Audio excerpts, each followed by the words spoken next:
Wade, welcome to the show. Hey, Elle. I'm so excited to be here, and thanks so much for having me, truly.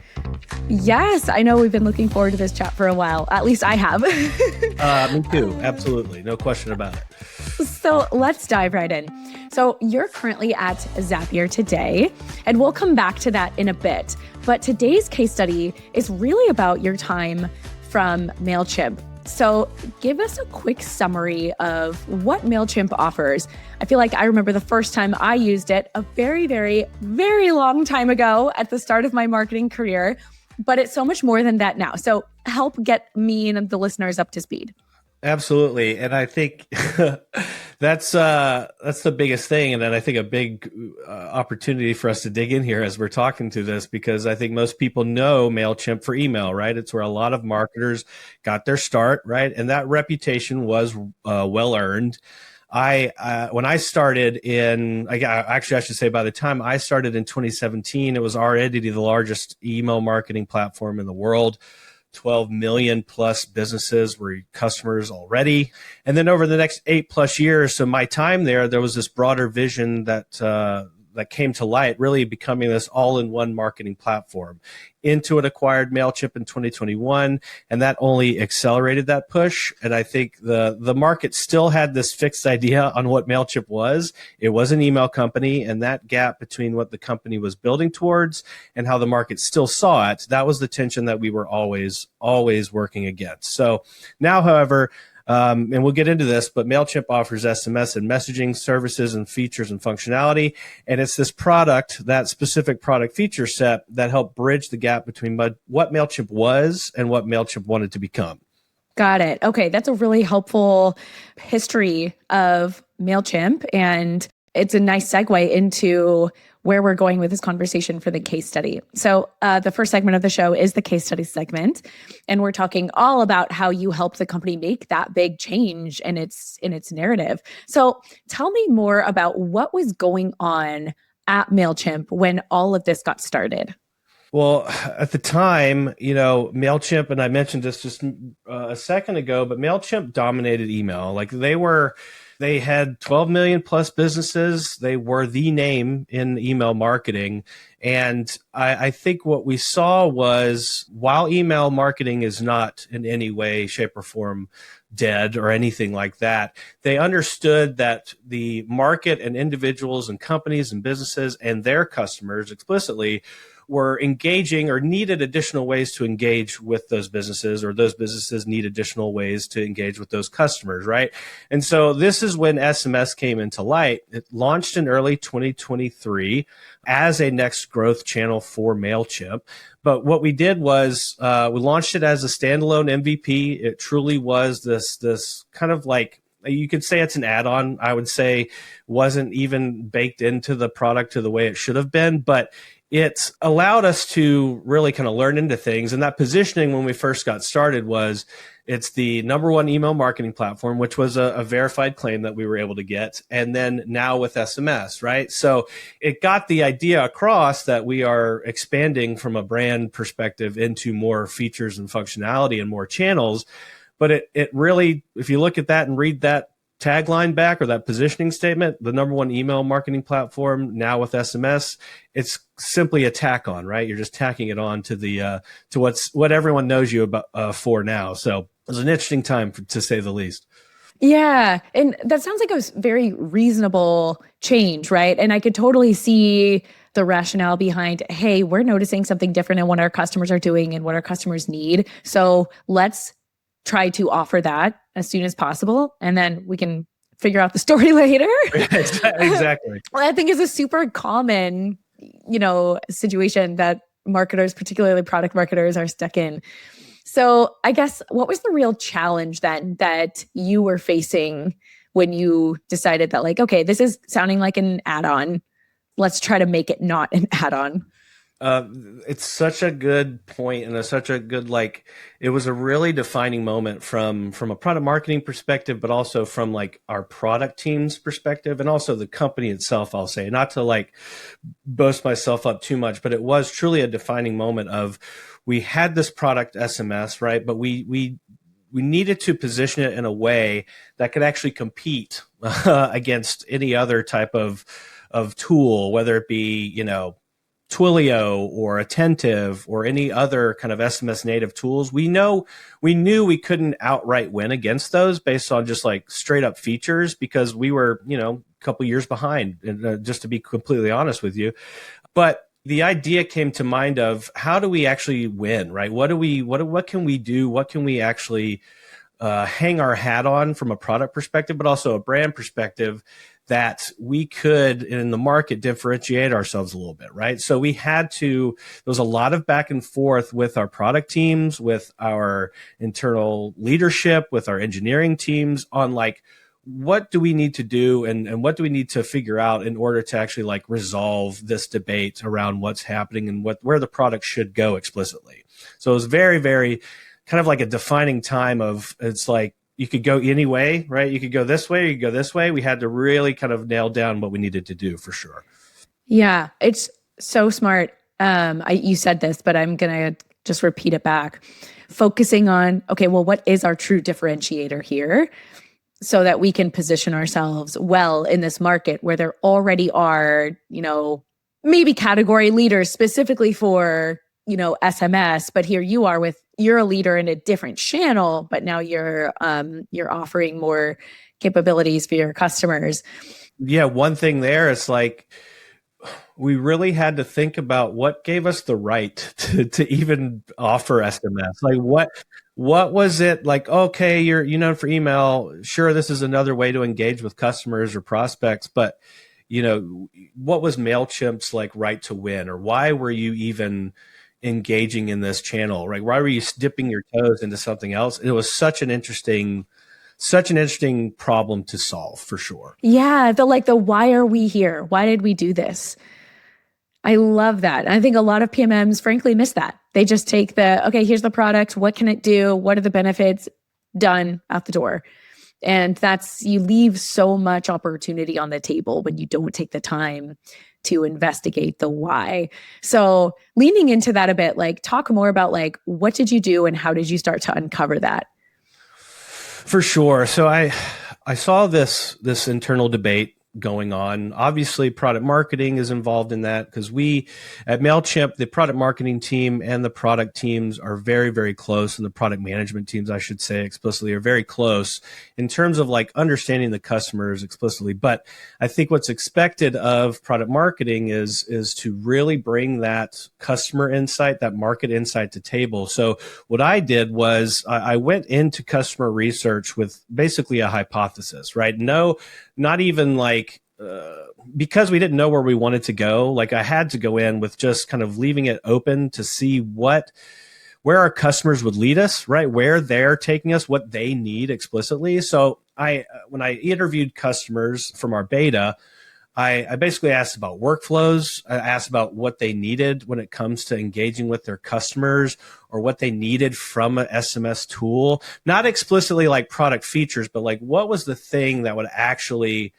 kind of move the needle for them as a business. And the one thing I heard that was honestly still sticks with me these days is this key quote. It was, I don't need more tools. I need tools to talk to each other. So it was this idea that having multiple tools like an email platform or an SMS platform or a social platform, whatever it was, are all great, and you need that and you have to have it. But if they're not speaking to each other, it's actually triple the work of an individual, right? So we found, I found in my research that about 86% of our customer base were already using SMS in some other platform, in some other way, whether it be, transactional SMS or marketing SMS or anything like that. It was very, very fragmented based on their needs. And I think this allowed me to reframe the MailChimp differentiation away from like strictly features and this is what we have and you can do this in MailChimp,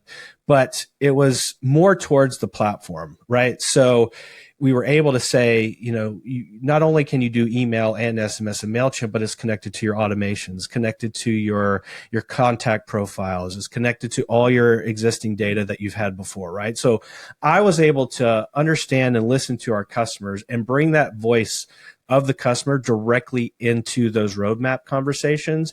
And what it did was allow us to actually shift the priorities of our product roadmap away from that standalone integration or standalone add-on of SMS, but actually integrate SMS into the platform, right? So unified data, unified automations, which is Mailchimp was huge on, and customer journeys.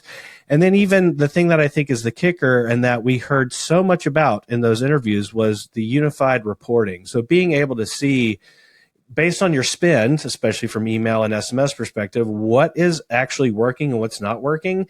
And if you had two disparate systems, you're going to have to do the same work twice and not really see how they overlap with each other. So that was the big thing that I was able to bring to the table and actually push the product and the company kind of narrative towards. It was a very interesting time for sure. I love that. And I have to just pause for a second and go back to something, just kind of the process that you just outlaid and the action that you and the team that you're working with took. And you mentioned that you did customer research and you were interviewing customers. And I think it's really important to note that what you ask customers, the literal questions you ask are so important. And this is where you can't just copy and paste from an AI tool.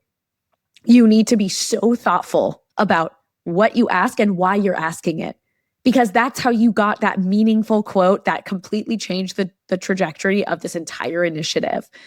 So I think that's so important. It's truly a knowing what to ask or knowing how to frame questions when you're talking to customers is a big thing. I don't necessarily like leading customers in the way that I think that they should go, and you can do that by asking questions that you think that they would like or that you think the answer will be good for what you want.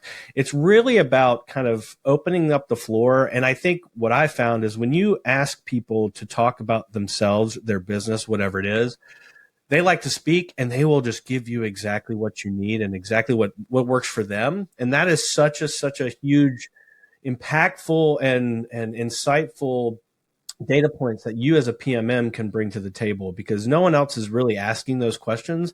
UX research, sure, but it's really how someone is using the product for their business or how the business would be better with the product that you're working with. It's such an interesting thing and super important to really nail down those questions, but also leave it open to let them talk to you explicitly. Yeah, so smart. Okay, so take us to the end. You had this really strong narrative that you developed after doing all this wonderful research. How did the results turn out for the company? It was truly amazing, I think, for a variety of reasons. One, in the first year or 18 months, I would say, we launched SMS in 12 countries. And those are 12 major countries: US, Australia, UK, Canada, all these major countries worldwide. And then by the time I left, we had launched in 37 countries, which I mentioned, which is honestly, in about 2.5 to 3 years' time, was an amazing feat, because there are a lot of specific things that require regulation and compliance issues within each country. So doing it in 37 countries was an amazing feat. That led to about 300% growth in revenue in year 2. And then in year 3, which was my last year at Mailchimp, we were looking at 200% growth in revenue year over year, which is exciting.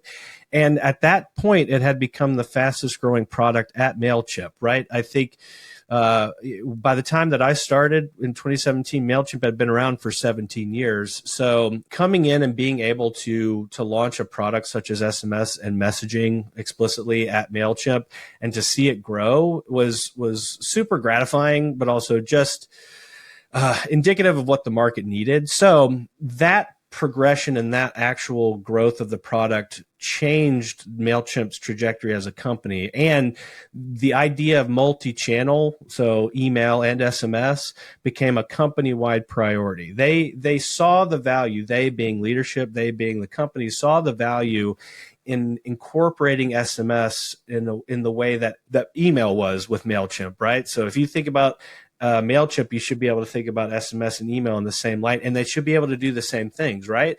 So not only that, from a product standpoint, did it influence that, it actually influenced the broader company narrative and strategy as a whole on how we should go to market going forward, how we should evolve the company narrative and the brand narrative, both from a product perspective, but also outside with our customers and prospects. So anytime we showed up in front of customers now, it was email and SMS. It was not just email. So very, I'd say lucky and successful for sure, but it was a fun ride to say the least.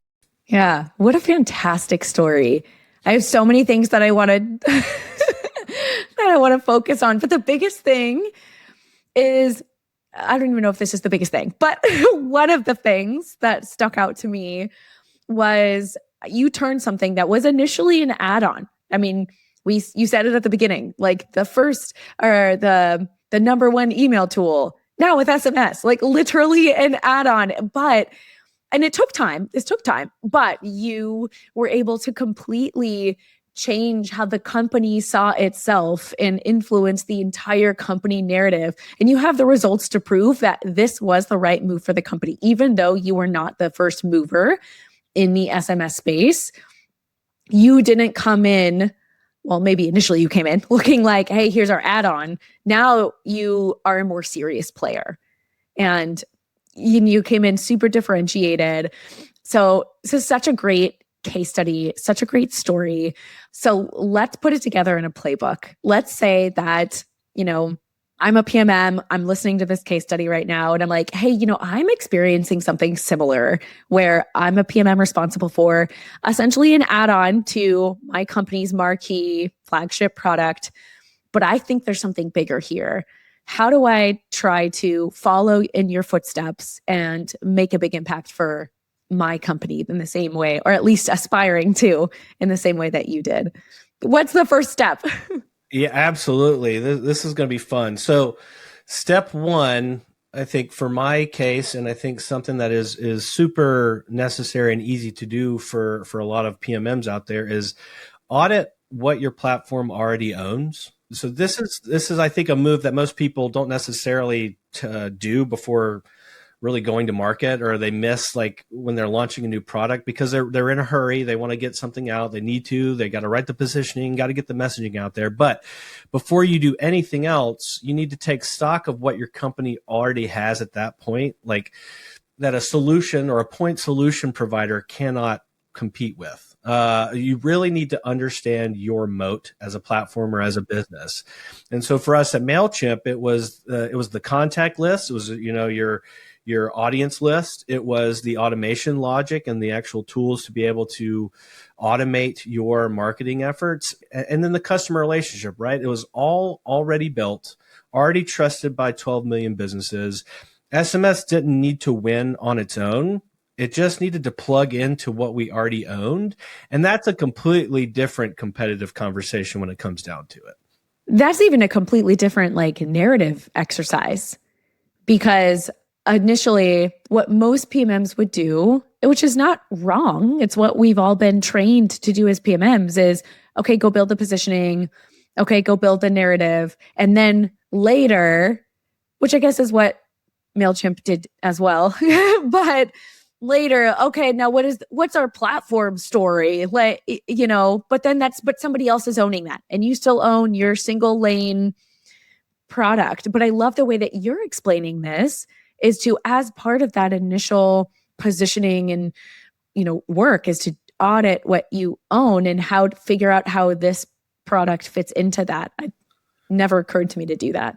I think that's the idea here is hindsight is 2020, right? For me, right? And so I think that is 100% something that I learned doing this and have to remember all the time. right? I think that PMMs can be in such a reactive spot that we not knowingly or not willingly forget to do X, Y, or Z, but we need to get something done. And I think being able to take a second, this doesn't take long to do. It's really like just understanding what you have already. And I think doing that, yeah, like you said, MailChimp didn't do that first. And I think this is where what I learned and what was a great opportunity for anyone listening is a base level thing to do. Step one, just take that audit and understand it, because if you do, it'll help your narrative in the future. It'll help you fold in your product's narrative into the other, narratives that are going around, or the umbrella narrative of your brand, but also allow you to ladder up to that, but then maybe shift it, right? Based on how you're seeing it and how you're going to market, or how you're seeing your customers engage with this, or how they're not engaging with it too, right? I think that is also just a great opportunity to really lean in and just get that base level understanding of how everything is, and take that audit so that you can ultimately influence things going forward for sure. You know what else I really love about this step is that it's part of that context gathering that I think is so important, but it's the context that most PMMs, I mean, I didn't, admittedly, I never did that. Most PMMs don't do that. I don't need to gather the context of my own company because I'm going to have that as part of my messaging and positioning, but it's kind of like not really, because your messaging and positioning becomes more about that single lane product that you own. And the like why us part is always like an afterthought on a slide. You know what I mean? It's like very rarely part of the like broader narrative. When I think of the context gathering, I think of more like what's happening in the market, what's happening with my customers. I don't think about doing this audit. No, that's 100% correct. And I think the thing that I'm seeing is a lot of companies these days and a lot of PMMs are very siloed in what they do and what they own. And so honestly, doing this audit like this honestly just opens you up to do more of what your product marketing kind of like function can do internally too, right? You are a visionary in that you are seeing that it's not just your product. Obviously, product marketers, we love our products, that's for sure. But like, it's not just your product in the whole story. And being able to audit it and take a look at the whole picture is such an important thing to do. And honestly, just sets you up for so much success going forward, and such like more internal kind of like trust building opportunities too. I know that's like seems very random, but it is a great chance to like expound on your thinking that you as a product marketer are doing this, that, or the other to support not only your product, but how the company itself and the brand itself shows up. So super important. Yeah, such a great reminder. Okay, so step one is to do that audit. What's step two?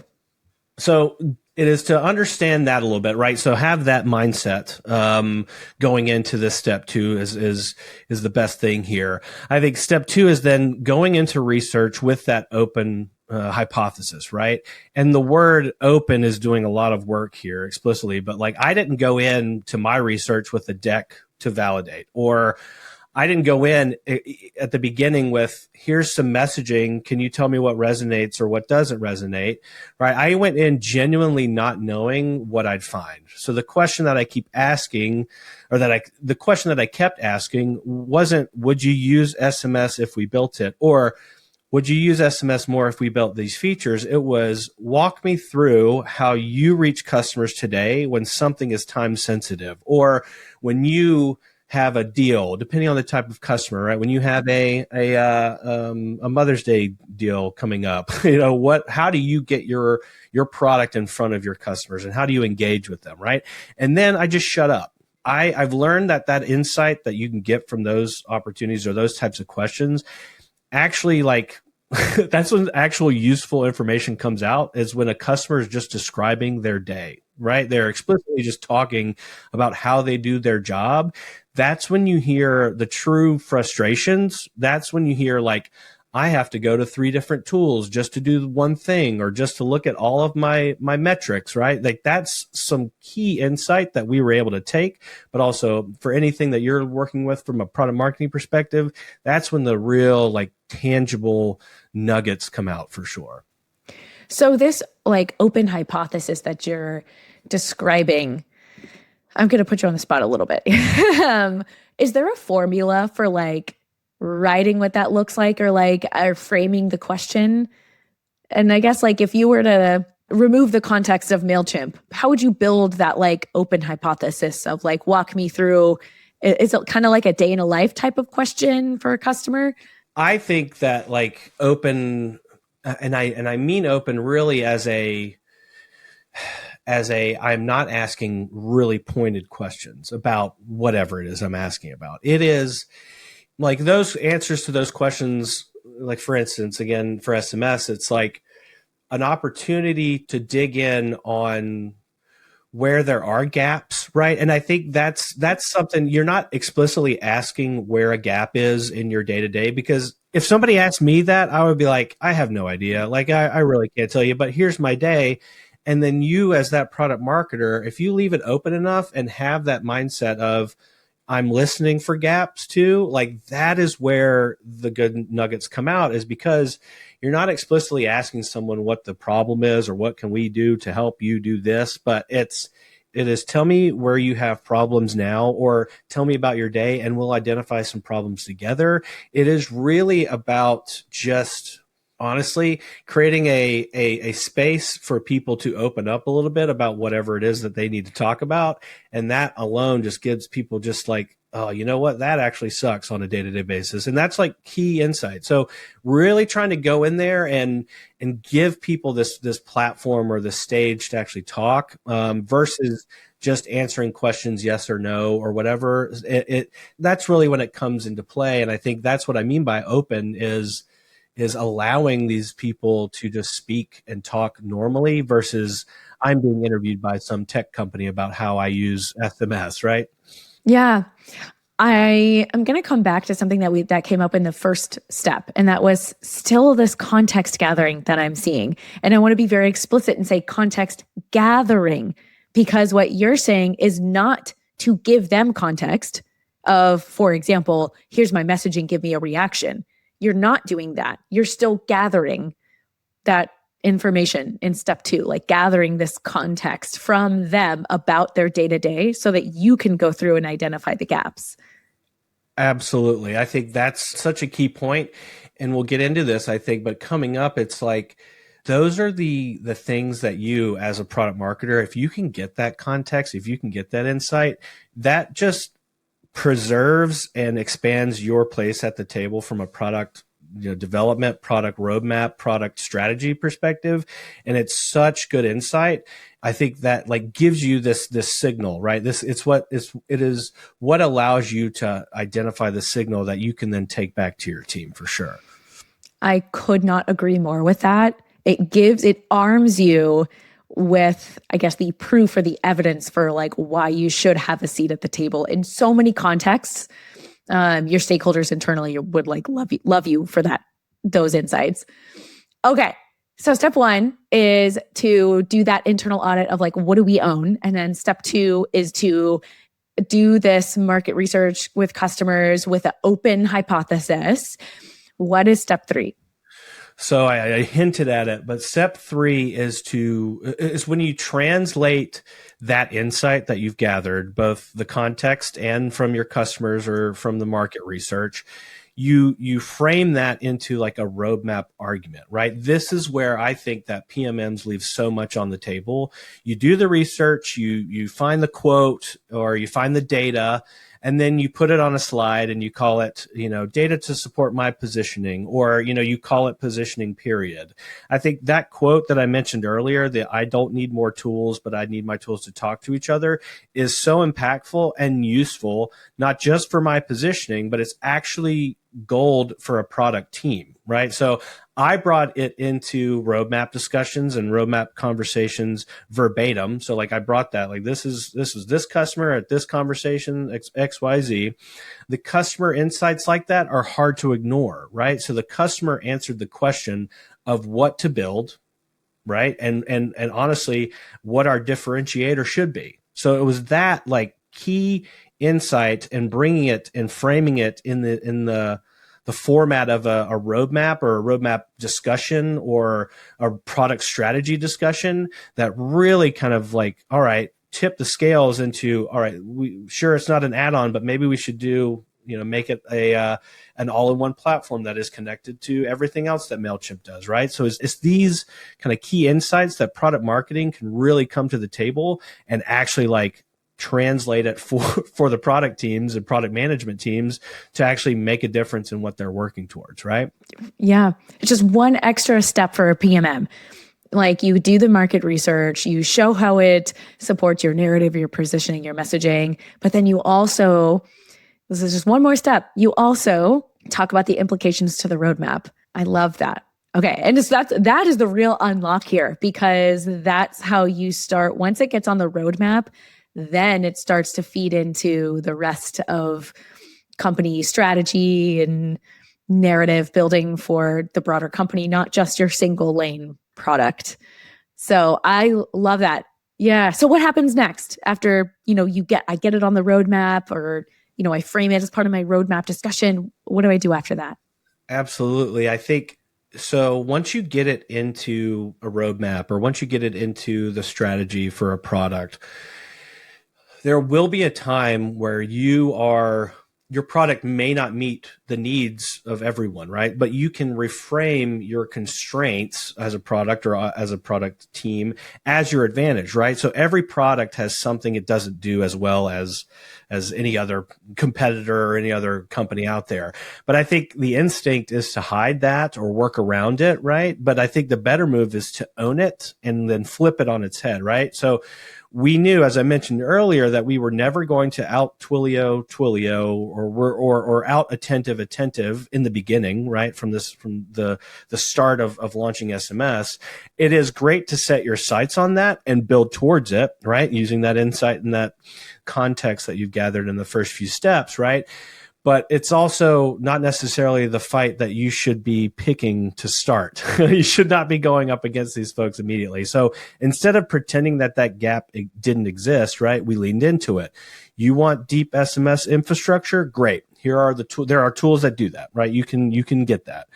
But if you want your SMS that actually talks to your email campaigns, it talks to your contact list, your automations, without duct taping 3 platforms together, then that's us. We are what you want, right? Your constraint becomes your positioning when you're honest about the trade-offs that you're asking the customers to make.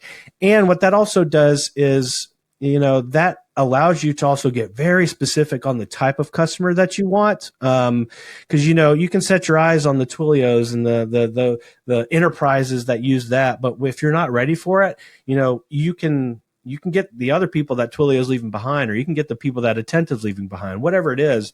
You're just able to hit that note based on your constraints and based on your positioning, and actually like leaning into it a bit more. Yeah. Okay. So after I do the roadmap discussion, then I come back to my positioning and specifically my differentiators and like who I am and who I definitely am not. And I think it's second nature, I think, even as humans, to just want to like totally ignore our weaknesses. Yeah, absolutely. Like all humans do this, not just PMMs. But rather than avoiding those conversations, it's a little bit of a flex actually to be like, yes, if you want that, we're not that. Like, let's make sure right. We're a right fit. Yeah, exactly. So and you know what else it does? I mean, I would assume that it does, is in those sales conversations, you're building a little bit more trust with the prospect because they feel like you're being honest about who you are and who you're not. So I really like that approach. So is there more to the story of what, kind of like what you do after you take all these steps? I'm glad you asked, and I'm glad you brought up sales too, because I think the last step, if you can, depending on whatever company you're at though, is to pressure test a lot of this with sales, right? So before anything goes external, right? Even before you like put it on an ad or put it on the landing page or whatever, right? You should run it through your sales team, not for approval, right? Not just, they would love that. I know that they would love that, but just for reality, like give yourself a reality check, right? So I'd give reps a new pitch and watch what happened, right? So I would build out a pitch for SMS and frankly, a platform pitch because it's bigger than just SMS. and see what happened, right? So could they use it naturally in a conversation, or did they have to like stop and explain it first, right? I've always found that the best positioning actually sounds like something a smart salesperson would say in their own voice, right? Or on their own, and not something that comes out of a brand workshop or a positioning workshop, right? So sales will tell you faster than any focus group whether the message is actually working or worth your time to push out there, for sure. That is one of the best tips I think I've ever heard in terms of, I mean, I've definitely heard other guests on my show and I myself, like, don't leave sales behind, of course. But the way that you described it of like, see if a salesperson can come back to you and say it in their own words. And if they can, then that is an indication that it's something that is worth your time and probably going to be easier to enable, frankly. Absolutely. It is. Don't leave sales behind. Yeah, we all know to do that. But I genuinely think if you can, even a Slack message on a pretty consistent basis with like, hey team, or if you have a couple of like main sellers that you work well with, or are thinking about the product in a different way, if you can come to them and just share this stuff with them and get some input, one, it's golden for your actual positioning, it's golden for your messaging. But it's also, again, going back to like PMMs in general, it's golden for relationship building, like huge, just to have those one-on-one conversations or, Slack messages and DMs with folks is such an easy thing to do that it's almost silly that we don't do it more. I'm sure there are a lot of people out there that speak a lot with sales, but I'm sure there are a lot of people that don't. It's just about kind of getting in that habit, right? Getting in that routine of doing it and really just leaning in and honestly taking it not with a grain of salt, but actually like, okay, this is real. This is actually what they hear on a day-to-day basis, what our customers are saying, right? They're the front line. It's such an important step and such a fairly simple one too, and one that's just invaluable to getting out the door. I love that. I'd be stoked if like a salesperson was able to like take my narrative and repeat it back to me in their words, because that tells me that like they got it and they're excited. They're excited enough about it to like think about it and articulate it back to them. That's really cool. Okay, I know we're talking about sales, but I want to switch back over to the product team for a second. So we talked a lot about just throughout this conversation already, the idea that a product marketer's job isn't just to market the thing that you built, but to also shape what gets built in the future. We're not product managers, but we should be contributing. And that's very hard for PMMs to earn that trust with PMs. And it can be a really big shift for a PMM to make it to that point. So how do you think about that in practice? There's a few things here. One, I think obviously every product and product marketing org is different and they have different ways of working. But I think for me, it honestly, it took me a while to actually operate in that way versus just saying it, right? Or saying you should do this, right? Or I like to do this. It's a different story, right? I think the easy version of a product marketer's job, and it's not easy, but the easy version of it is you get the brief, you understand what's launching, right? You write the messaging and you launch the campaign, right? You work with teams to get it out the door. And over the last few years in SaaS, specifically SaaS marketing or SaaS product marketing, you could probably get away with that because product-led growth is huge and product-led orgs are massive out there. I think the version that actually moves like companies is when you're in the room before the brief exists or before the product, like here's our PRD, right? When you're the person who shows up to a product review with customer evidence, like we talked about earlier, and says, here's what I heard, and here's what it means for what we should build, right? That is huge. So at Mailchimp, that SMS roadmap debate wasn't going to resolve itself. Each side had smart people with good arguments on what we should do. But what broke that tie were customers who'd never been in any of those meetings, right? And so I was bringing that. My job was to bring their voices into that room. And once you figure that out and get on I think it does take a little bit of rigor to get that kind of motion on the regular, you have to practice it.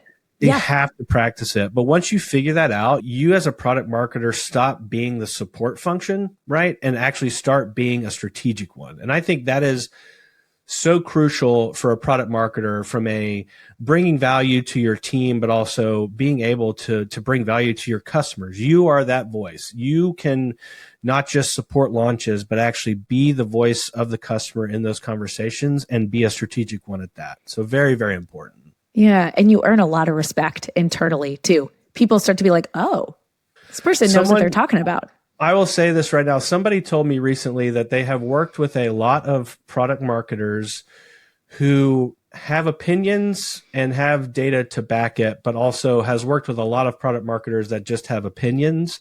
And I think one, I was pretty taken aback by that, but at the same time, it is so true is if you as a product marketer, we can have opinions all day because we do know this stuff. But if we have these opinions and these kind of strategic initiatives or strategic guidance, right, that is backed by that data, it is so, so important to do that and is so valuable. And I think people see that and people recognize that. And to your point, it shows your value and gets you and keeps you in that seat at the table. It's so important. Yeah, absolutely. Okay. So fast forward to today. If you were to repeat this same playbook, how would AI play a role in all of this? That's a great question. It is so, I think, pertinent to the days that we are living in with regards to AI explicitly. But I think at a base level, I think AI helps you come to the table faster, right? So the research that used to take weeks, the synthesis, the pattern recognition across different, numbers or hundreds of customers and those conversations, you can compress that dramatically, right? So you're showing up earlier in the process with actual evidence instead of waiting for the formal research sprint to wrap up or waiting on the interviews to stop, right? You're able to actually get all of that information and bring it to the table quicker. One level deeper though, I think and this is where it gets interesting, is that AI changes the model from like research as an event to research as a continuous signal. So you're not doing a listening tour once a quarter anymore. You're actually monitoring reviews, support tickets, sales calls, right? All in real time. And you can take that and surface those patterns before anyone's asked you to, right? So by the time there's like an internal debate about what to build next, you already have the customer in the room and you don't have to go and get them, right? You can say, yeah, and they've been there the whole time because you are able to understand what's happening all the time now with AI. And it fast forwards steps like 1 through 3 for you and makes it just so much easier to one, come into that conversation, be there. Right. And it's an always on type of thing. And I think that's what's a big opportunity here with AI is to enhance all of these steps and make them just much more, consistent and always on. Yeah. You can still be the champion of the customer, but it will allow you to do it in an always on fashion. So when those debates come up, you're already ready to go. I love that. Okay. So you're at Zapier now. So what lessons from this playbook are you taking with you and applying to Zapier? That's a great question. And I think the biggest one is finding that integration story you already own before you compete explicitly on features, right? So I'm doing the same thing now at Zapier. I'm working on MCP among other products, and MCP is how AI agents connect to real tools and actually take real action. If you're not familiar, the real story here is that Zapier already connects to 9,000 plus apps, right? And so AI agents need that to do anything truly meaningful, right? So we're not trying to be another AI platform, or we're not trying to take over, be your place for Claude, or right. We are the infrastructure layer that actually makes any AI agent actually work and do good work. So leaning on what's made Zapier successful these past 15 years, and it's the same playbook. It's a different stage and a different category, right? So it's really trying to understand what our mode is and leaning into that explicitly, like I mentioned earlier with Mailchimp and how we leaned into the platform play. So it's very much a similar play here and can be used all over the place. Yeah. So this playbook it's getting deployed right now as we speak. Yeah, right now, actually. No, I'm just kidding. Yeah, absolutely. That's awesome. Okay. Last question for you on this topic, Wade. What piece of advice do you have for a product marketer who's in the midst of a major shift like this? I want to say explicitly, don't let the launch be the first time that you touch the story, right? By the time the product is ready to ship, that narrative should already be set because you were in the room when the decisions were made with that customer evidence, with that data in hand, ready to go, right? Research is a weapon. You can use it early. You can use it to break ties or break, debates and let the customer answer the questions that nobody in the room can agree on, right? So that's how PMM earns its seat, by being the person who truly understands the customer. I said it a few times, but I'll just say it one more time. It is, you earn that seat and you keep it by being the person who truly understands the customer and brings that voice to the room. I could not agree more with that sentiment. And I feel like I've witnessed it in my own career, so I know this to be true. So yes, PMMs, if you're not already doing it, this is a big unlock for your career.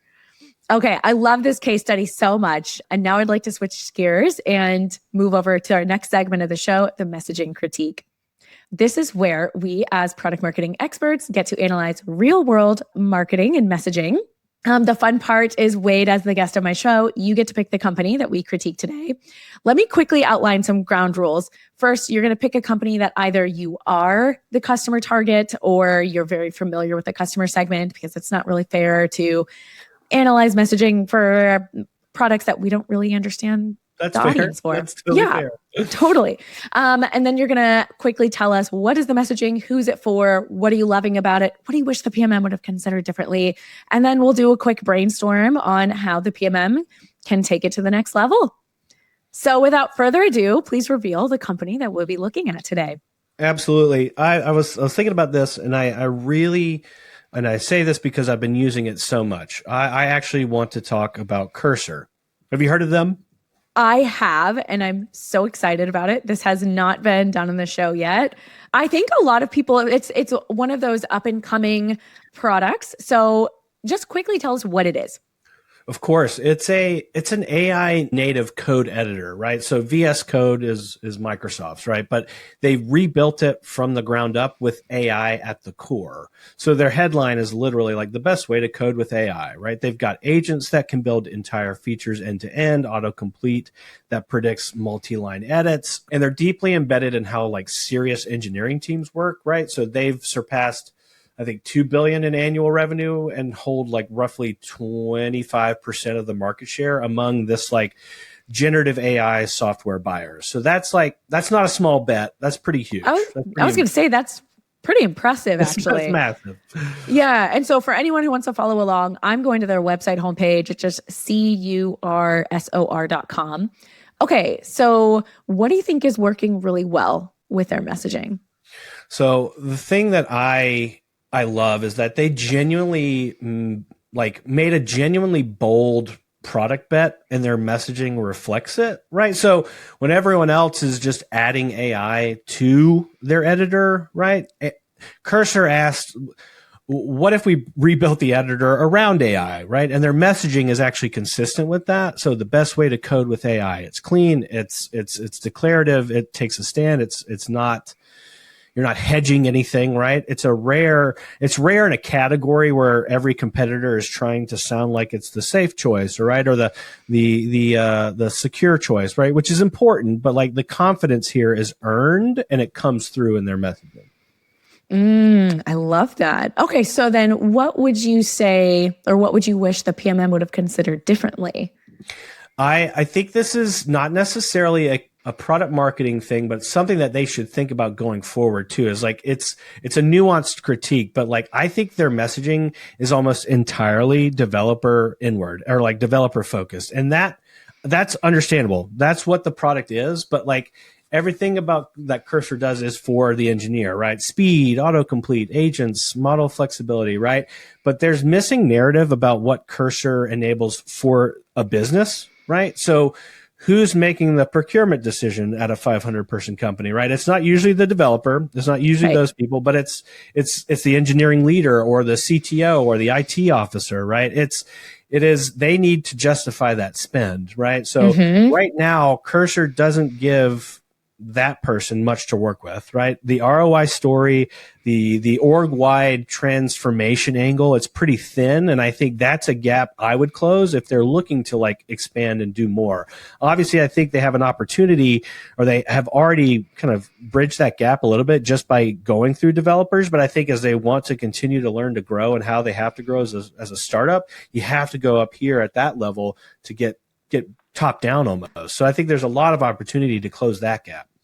Yeah, so many companies miss that. And it's not that it's hard to do. It's just it takes some time and some steps, and it's a little bit more work. Like I think it comes with the stage of the company, and right. Totally. And I think it's definitely just a fun opportunity to like, I kind of want to be in the room when they're like, this is a new like persona, or a new, like, this is somebody we need to go after. How can we do it? So I think it would be very, very interesting to see for sure. So on that note, like, how would you like to see them take it to the next level? I mean, obviously they can do a little more with the buy team and, looking at building out campaigns there, but like, what that looks like? I think it looks something like that, or even like I'd build out like a team's messaging layer, right? So that sits above that individual developer story. So something like Cursor for engineering orgs, right? So that's very simple, but it's just as a positioning statement, it puts you in the right mindset of like, oh, this isn't just for me as an engineer, or this isn't just for me as an engineer, but this is for my entire org, or my entire engineering org can use this, right? You have proof points around the development speed, code quality. Ooh, yeah. Onboarding new engineers faster, which I think is such an important thing these days. And this idea around shared brain that we're seeing a lot with AI is so important. And I think they should lean into that. Like getting onboarded here is simple. It's as easy as a prompt, right? They have the evidence, right? They're running hundreds of automations per hour, have enterprise customers already. That raw material to like make that really, really good, like compelling messaging is there. It just needs to be packaged and like, for that buyer. And I think it's not just the end user, but for that buyer at that level that we're talking about. I think that's the move that takes them from a developer tool to engineering infrastructure, right? It's a completely different like conversation, but it's super, super important and could be fun. I love that. I would not be surprised if they came in, sent you a DM after hearing this episode. Yeah, so guidance and mentorship. Okay, well, shout out to any Cursor PMMs out there. You guys are doing a great job.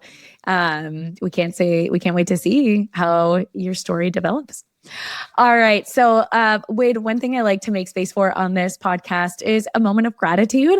Because in product marketing, we never get anywhere alone. We're always learning from each other, building from one another. So I just want to say a genuine thank you for coming on and doing all the prep and sharing your case study and all of your guidance. It's incredibly inspiring and helpful to the product marketing community. So thank you. That's awesome. It's my pleasure. This was an amazing kind of conversation and frankly, very fun. I love when we get to geek out a little bit about product marketing. It's so much fun. So thank you for having me. Truly. I know the time goes by so fast. You're like, oh, we only have an hour for this? What? No, let's get another one. Let's get another hour going here. Yeah, totally. Okay. And then last thing is I would love to give some shout outs to some PMMs who have really contributed to your career growth and made you the amazing PMM that you are today. So let's hear it. Who are those PMMs? I've been thinking about this, and there's so many people, not even like PMMs, but I think if I'm going to think about this from a PMM perspective, I've had so many great managers over my time, my many years in this industry. Jamal Miller, who was a major kind of contributor to my growth at Mailchimp. He's now at Calendly. He's doing fantastic. He was just such a level head and a smart, tactical product marketer, helped me tremendously. And then one more is it's actually, his name is John Holbrook, and he was my direct manager at Mailchimp for a long time. And he just made me understand like the human element of the work that we do, the job that we do, the organization that we live and work in. And he is just a truly good human being that is one of the smartest men that I know. And I am super thankful that I got to experience his guidance, his leadership. And he's still, we talk all the time. Like he is one of my, I see him as a friend and a mentor. So thank you, John, and thank you, Jamal. I love that. Yeah, it feels so good to look back on our careers and think like, wow, I would not be here today if it weren't for this person or that person. So it's true. It's very true. Love having mentors like that. Okay, and this is my last question for you. Where else can we access your expertise? Is it best to just find you on LinkedIn? LinkedIn is probably the best for sure. I'm pretty active on there. I have a website too, but you can see that on my LinkedIn too. So yeah, come find me. Come find me on LinkedIn. I'd love to check it out. No question about it. Awesome. Thank you so much, Wade.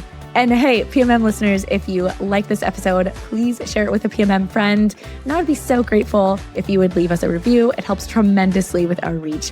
Thank you so much for coming on this adventure with us today. I hope this episode leaves you with inspiration to take in the next step of your own journey.